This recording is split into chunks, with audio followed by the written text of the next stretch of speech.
Good morning students. Today we'll start for revision part 2. We will revise lesson number 6 first, that is composition of matter. So what we have studied in this lesson? We'll just shortly recap. The table shows the characteristics of states of matter. As you can see here, physical states of matters are given, that is solid, liquid and gases, and the different characteristics of states of matter like fluidity, rigidity, elasticity, plasticity, then volume, shape, compressibility, intermolecular force and distance between the particles. So first we'll start from solid. Solid shows the properties like rigidity, plasticity and elasticity. Then they have definite volume and definite shape.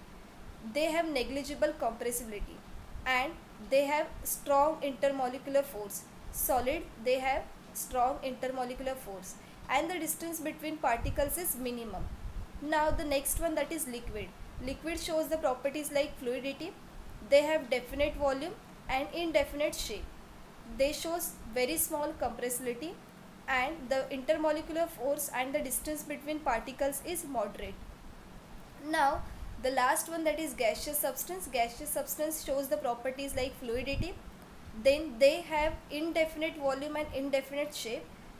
Then they have very high compressibility, very big intermolecular force and distance between particles is very large. Yes, we have seen in the lesson, we have seen one diagram.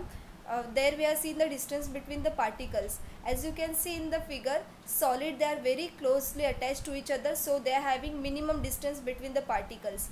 Then liquid, they are having moderate distance between the particles, and in the gaseous substance they are far away from each other, so their distance between the particles of the gaseous state that is very large. Now next one, that is elements, compounds and mixtures. We will see the smallest particles of an element contain identical atoms. The smallest particle of an element contain identical atom, means same atom. For example, oxygen. We'll take the example of oxygen. Each molecule of oxygen, it contains 2 oxygen atoms. O2, right? Oxygen means O2. So each molecule of oxygen, that is O2, it contains 2 oxygen atoms in bonded state. Now the second one, that is the smallest particle, that is molecules of a compound are formed by joining 2 or more types of atoms to each other. Now the smallest particle of compound, they are formed by joining 2 or more types of atoms to each other. And the smallest particle of an element contain identical atoms, same atom. But in compound, the smallest particle of a compound are formed by joining 2 or more types of atoms to each other. Now for example, each molecule of water contains 2 hydrogen atoms. Water, the formula is H2O, right? So this is the example of compound. Each molecule of water contains 2 hydrogen atoms, that is H2, joined to 1 atom of oxygen, H2O, right? So 2 hydrogen atoms joined to 1 atom of oxygen, that is water, H2O. So this is the example of compound. Then the next one, that is mixture. The smallest particle of a mixture are atoms, molecules of 2 or more elements or compounds. So the smallest particle of a mixture are atoms, molecules of 2 or more elements or compounds. For example is air. Yes, air is the mixture of different gases. So for example, the main constituent molecules of the mixture, namely air, are N2, that is nitrogen, oxygen, Ar argon, H2O water, CO2 carbon dioxide.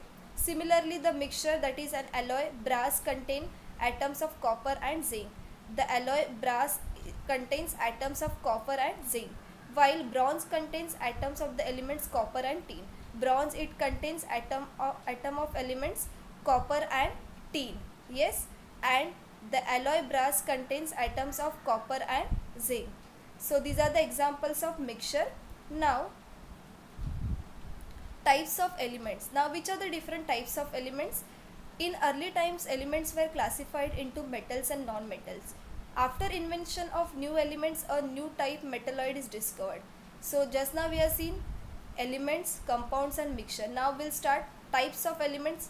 Okay, so types of element, there are different types of elements like metals, non-metals and metalloids. These are the types of elements. Now types of compounds. There are different types of compounds like organic compounds, inorganic compounds and complex compounds. One by one we'll see. On heating strongly, some compounds give residue while others do not give any residue or give a blackish residue.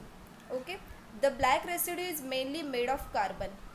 When such compounds are strongly heated in air combined with oxygen to form some gaseous substance, in case their combustion is not complete, if they will not burn completely, then black color carbon remain behind as residue. Okay, residue means the part of a particular substance. After burning, the part which is remaining, that is called as residue.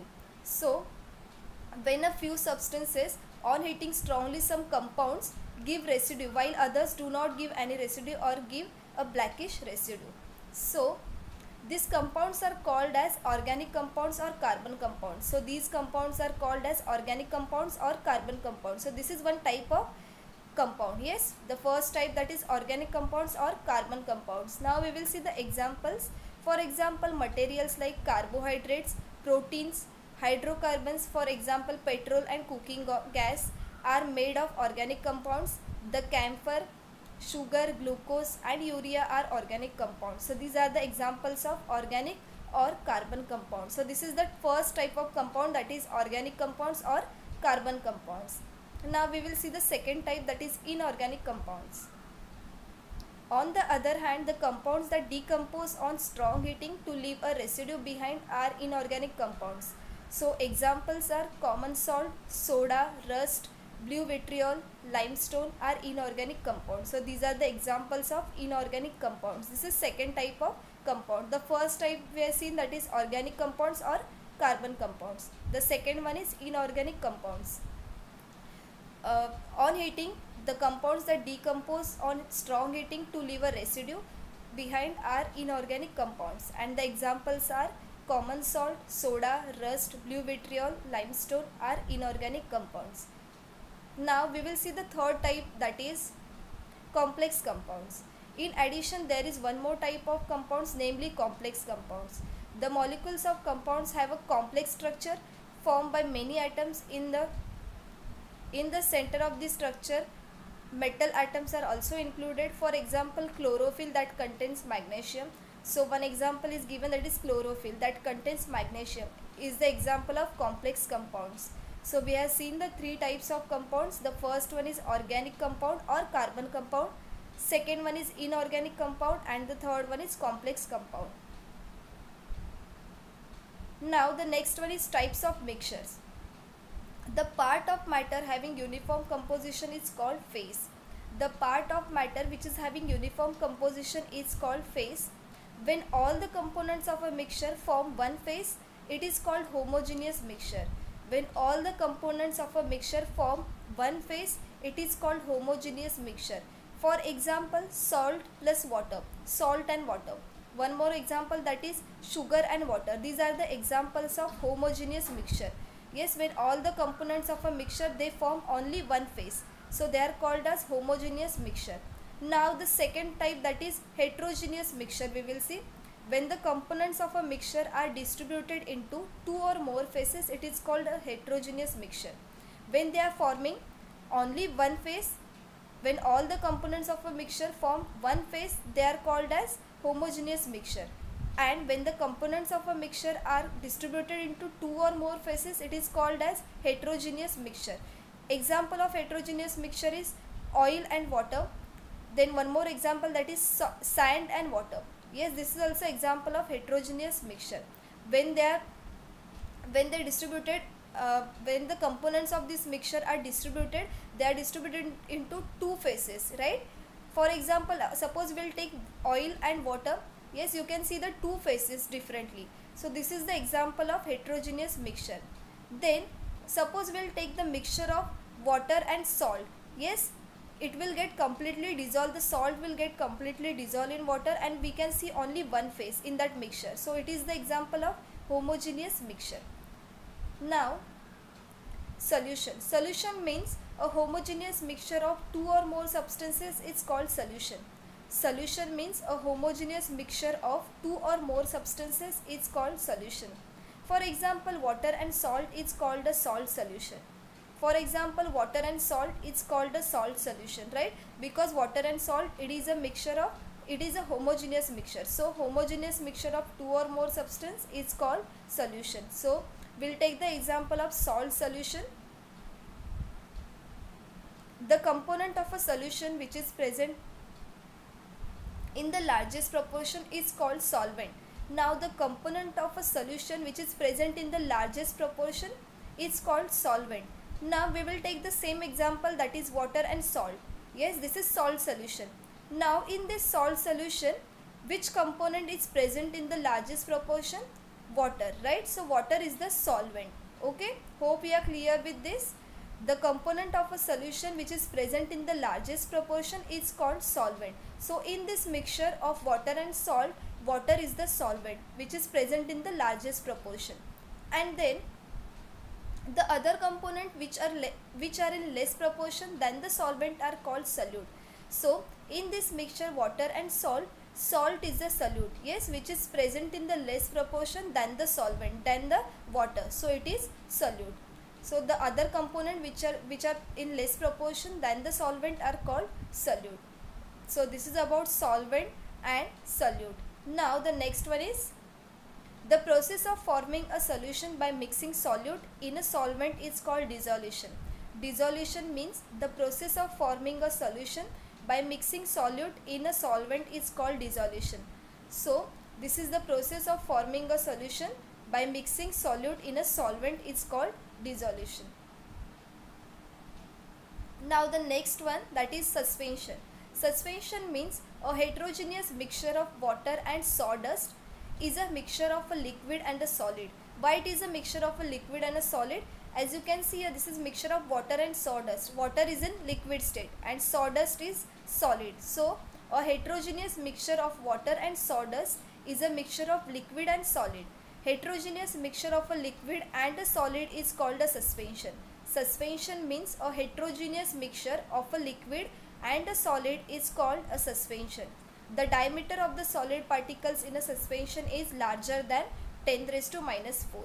So what is the definition for suspension? The heterogeneous mixture of a liquid and a solid is called a suspension. The heterogeneous mixture of a liquid and a solid is called a suspension. For example, water and sawdust. Now the next, that is colloid. Colloid means the mixture of water and milk is a translucent. It is translucent means it is not completely transparent. It is semi-transparent. So it is called as translucent. So the mixture of water and milk is a translucent, semi-transparent. It means that when light is incident, when light is passed or it will incident on the surface of this mixture, it is partly transmitted and partly scattered. So it is not completely transmitted from the mixture. It will partly it will transmitted and partly it get scattered. This is because of the tiny particles of milk phase in this heterogeneous mixture are dispersed evenly in water phase, and the diameter of these particles is around 10 raised to minus 5 meter. Such a heterogeneous mixture is called a colloid. So this is the mixture of water and milk is called a colloid. Okay, and this is a translucent mixture. Now the next one we have studied, that is how to find out molecular formula or how to write down molecular formula. So there is one cross multiplication method for writing the molecular formula of simple compounds. So in that there are 5 steps. Step 1 is to write the symbols of constituent elements. First we'll write down the symbols of the constituent elements. As you can see here, C is given, means carbon, and O is oxygen. So first step is what? To write symbols of the constituent elements. Now in the second step, to write the valency below the respective element, we will write down the valency below the respective elements. So carbon, the valency is 4 and the oxygen valency is 2. So that we will write down below that particular element. Okay. Now third step is what? We will do cross multiplication. So as you can see here, this is the valency of carbon and this is the valency of oxygen. So we will do the cross multiplication in the third step. In the first step we have written the symbols, then below symbols we will write down the valency, and then third step we will do cross multiplication. So in the fourth step we will write down the formula which will obtain after cross multiplication. So C multiplied by 2, that is C2, and O multiplied by 4, that is O4. So in the step 4 we will obtain this formula, that is C2O4. So as you can see here, this is step 4, to write the formula of the compound obtained by cross multiplication. So after cross multiplication we have obtained the formula, that is C2O4. Now in the step 5, to write the final molecular formula of the compound, the number of constituent atoms in the final molecular formula should be the smallest possible whole number. So it should be the smallest possible whole number. Now what we got here, C2O4. So we have to convert this molecular formula in the smallest possible whole number. So what we will do, for getting this, divide the formula obtained in step 4 by a suitable number. Now we will divide this molecular formula by a suitable number. So formula obtained by cross multiplication is C2O4. So how we will get the smallest possible whole number? We will divide this molecular formula C2O4 by 2, right? So final molecular formula obtained by dividing by 2. So we will divide C2O4 by 2. We will get the final formula, that is CO2. Okay. So what is the formula here? CO2 means carbon dioxide. So this is the molecular formula for carbon dioxide, that is CO2.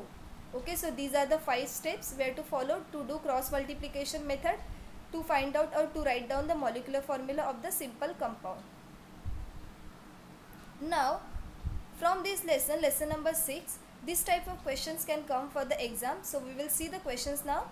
Question number 1 is answer in one sentence. For answer in one sentence, the first question, that is, what is meant by solvent? What is meant by solvent? So there are 2 options are given. First we will read out both the options. The component of a solution which is present in the largest proportion is called solvent. Option A is the component of a solution which is present in the largest proportion is called solvent, and option B is the component of a solution which is present in the less proportion is called solvent. So there are 2 options are given. What is meant by solvent? So what is the correct answer? Yes, the component of a solution which is present in the largest proportion is called solvent. That is option A is the correct. Yes, as you can see here, this is largest proportion and here it is written less proportion. So which is the correct answer? Option A is the correct answer. So you will click on option A, that is the component of a solution which is present in the largest proportion is called solvent. Okay, hope you are clear with this. Now we will move to the next question. Name the following. Now in name the following also there are 2 options. We will select the correct option. First one is homogeneous mixture. There are 2 options. Option A is water and sand, and option B is water and salt. Now you will select the correct option. Homogeneous mixture. Which is the homogeneous mixture from these 2? Option A or option B? Yes, option B is the correct. Water and salt is the example of homogeneous mixture. Water and salt is what? It is a heterogeneous mixture, correct? So option B is correct. So you will click on the second option, that is water and salt. Now the second one is organic compound. Again organic compound, there are 2 options. Option A is carbohydrate and option B is chlorophyll. So which is the organic compound from these 2? Carbohydrate is the organic compound, that is option A. So you will click on the correct option, that is option A, carbohydrate, which is the organic compound. Chlorophyll is which compound? That is complex compound, right? So option A is carbohydrate is the organic compound. So in this way you will select the correct option. Options are given, you will select the correct option. Now hope you are clear with this. Okay, now we will start with disaster management, that is lesson number 9. We will just quickly revise this lesson, that is lesson number 9, disaster management. So first we'll see the definition. Disaster management means taking steps to prevent disaster, making plans to face disasters, and developing the capacity for that is called disaster management. So this is the meaning of disaster management. Taking steps to prevent disaster, making plans to face disasters, and developing the capacity for that is called disaster management. Now in this lesson we are seeing the different types of disaster. The first one is earthquake. Okay, earthquake means sudden vibrations on the earth and shaking of the earth's surface ground is called an earthquake. This causes seismic waves leading to the movements of the earth's surface like tremors, shaking, or it goes up and down. And then after that we are seeing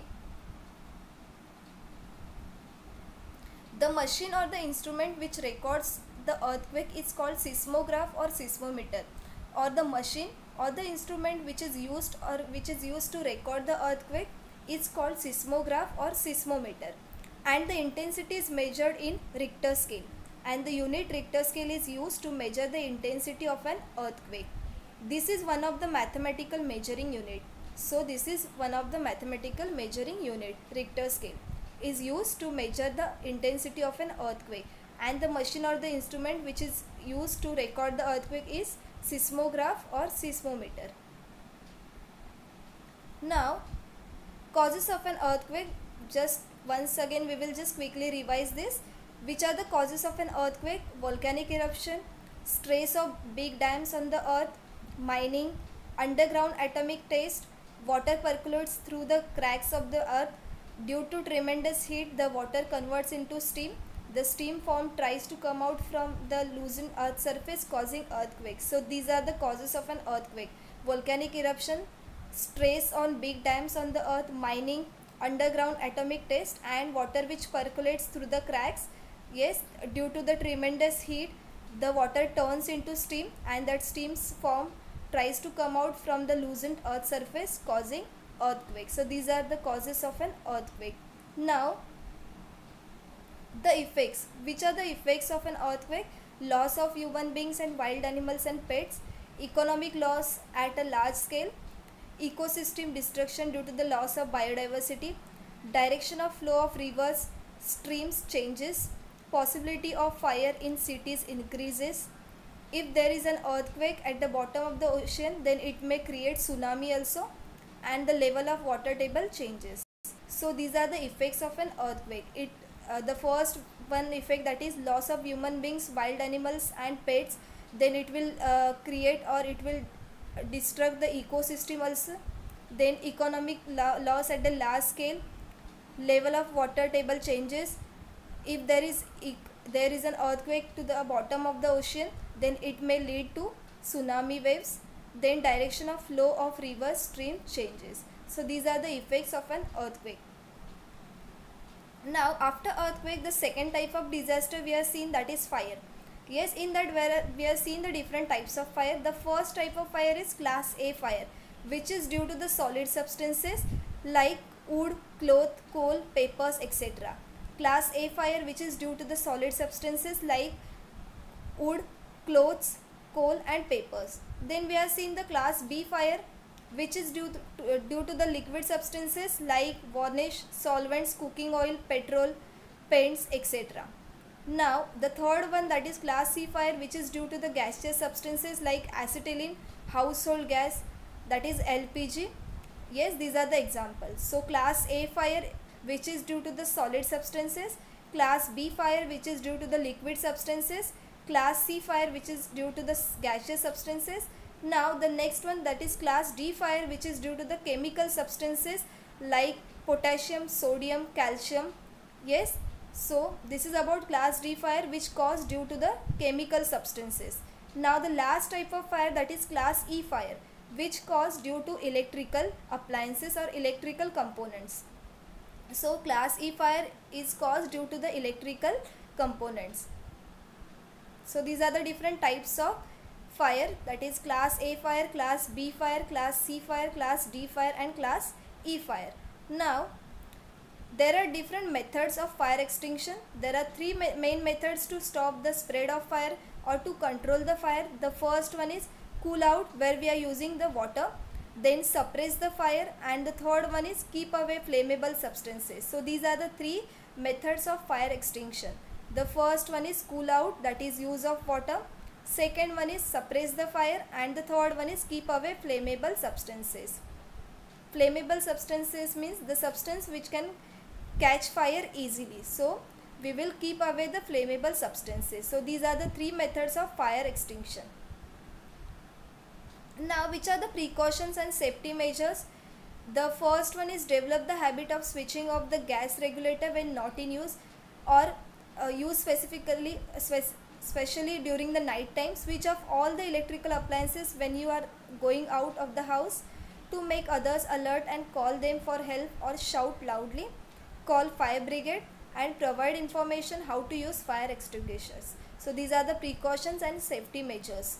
Now the next one, the third one, that is landslides or rift collapse. This is the third one disaster. Natural cracks and fissures present in the hard rocks cause their breaking.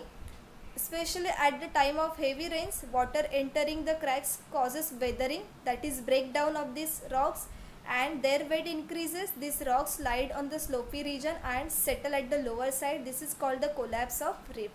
So this is the third type of disaster, that is landslide. Now we will see the causes and effects of landslides.